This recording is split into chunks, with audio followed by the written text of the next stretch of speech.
मुझे कई सालों तक ये बात नहीं पता थी और शायद आपको भी ना पता हो कि असली कढ़ाई गोश्त में अनियन और कैप्सिकम नहीं होते।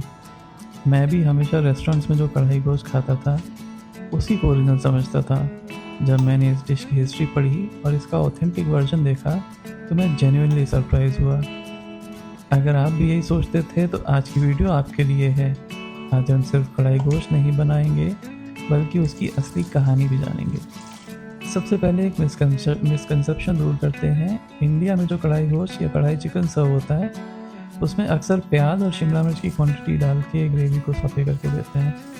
ये वर्जन बहुत डिलीशियस है लेकिन ये original north west frontier recipe नहीं है।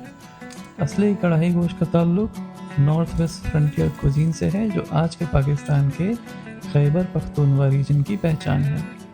ये वो इलाका है जो सदियों से सेंट्रल एशिया और इंडियन सब कॉन्टिनेंट के बीच एक गेटवे रहा। यहाँ के लोगों की कुकिंग का एक ही प्रिंसिपल था, कम इंग्रेडिएंट लेकिन ज़बरदस्त फ्लेवर। इसीलिए ऑथेंटिक कढ़ाई गोश्त में ग्रेवी को हेवी बनाने के लिए काजू, क्रीम या दही की ज़रूरत नहीं पड़ती। इसका असली स्वाद आता है अच्छे क्वालिटी के गोश्त से, पके हुए टमाटर से, हरी मिर्च, अदरक और ताज़ा पिसे हुए धनिया और काली मिर्च से। और नाम भी इसी कुकिंग स्टाइल से आया है, कढ़ाई। सिर्फ बर्तन का नाम नहीं, इस डिश को तेज़ आंच पर एक मोटी लोहे की कढ़ाई में पकाया जाता है जहाँ मसाला धीरे धीरे कॉन्सेंट्रेट होता है और गोश्त अपने ही जूसेस में पककर लाजवाब फ्लेवर देता है। आज भी पाकिस्तान के पेशावर और खैबर पख्तूनख्वा के कई ढाबों पर अगर आप कढ़ाई गोश्त ऑर्डर करें तो आपको इसी तरह का सिंपल लेकिन फ्लेवर पैक्ड वर्जन मिलेगा। अब इस डिश की जर्नी और भी इंटरेस्टिंग हो जाती है। 1970s और 80s में जब पाकिस्तानी और कश्मीरी इमिग्रेंट्स ब्रिटेन में फ्लरिश हो रहे थे तो उन्होंने बर्मिंघम में अपने रेस्टोरेंट्स खोले। वहीं पर इसी फ्रंटियर स्टाइल कुकिंग से इंस्पायर होकर एक डिश बहुत फेमस हुई, बाल्टी गोश्त। बाल्टी असल में उस पतले स्टील के बर्तन को कहते हैं जिसमें ये डिश पकाई और सर्व की जाती थी कढ़ाई की तरह। बहुत लोग सोचते हैं कि बाल्टी और कढ़ाई बिल्कुल अलग अलग डिशेस हैं, लेकिन अगर आप उनके फ्लेवर प्रोफाइल को देखें तो दोनों में काफ़ी सिमिलरिटीज़ मिलती हैं। फ्रेश टमाटर, हरी मिर्च, अदरक और हाई हीट कुकिंग। डिफरेंस सिर्फ इतना कि बर्मिंघम के शेफ़ ने इसे लोकल ब्रिटिश टेस्ट के हिसाब से रेसिपी में थोड़े चेंजेस किए और बाल्टी को रेस्टोरेंट स्टाइल करी बना दिया।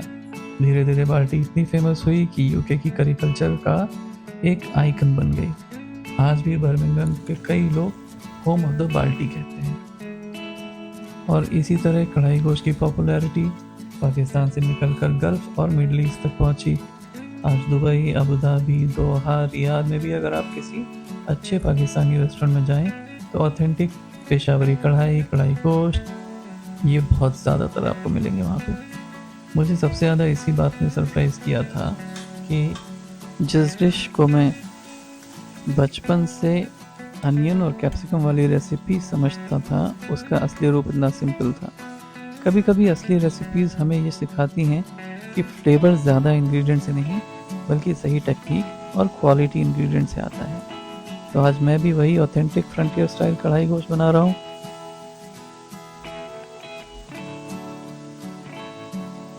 अगर आपने भी कभी ओरिजिनल वर्जन ट्राई नहीं किया तो एक बार ज़रूर बना कर देखिए, हो सकता है मेरी तरह आप भी सरप्राइज़ हो जाएं।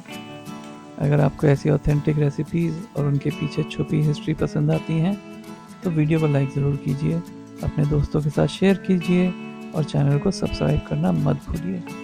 कमेंट्स में ज़रूर बताइए आपके हिसाब से असली कढ़ाई गोश्त में कैप्सिकम होना चाहिए या नहीं। मैं आपके आंसर्स पढ़ने का इंतज़ार करूँगा। चलिए अब रेसिपी को एंजॉय करते हैं।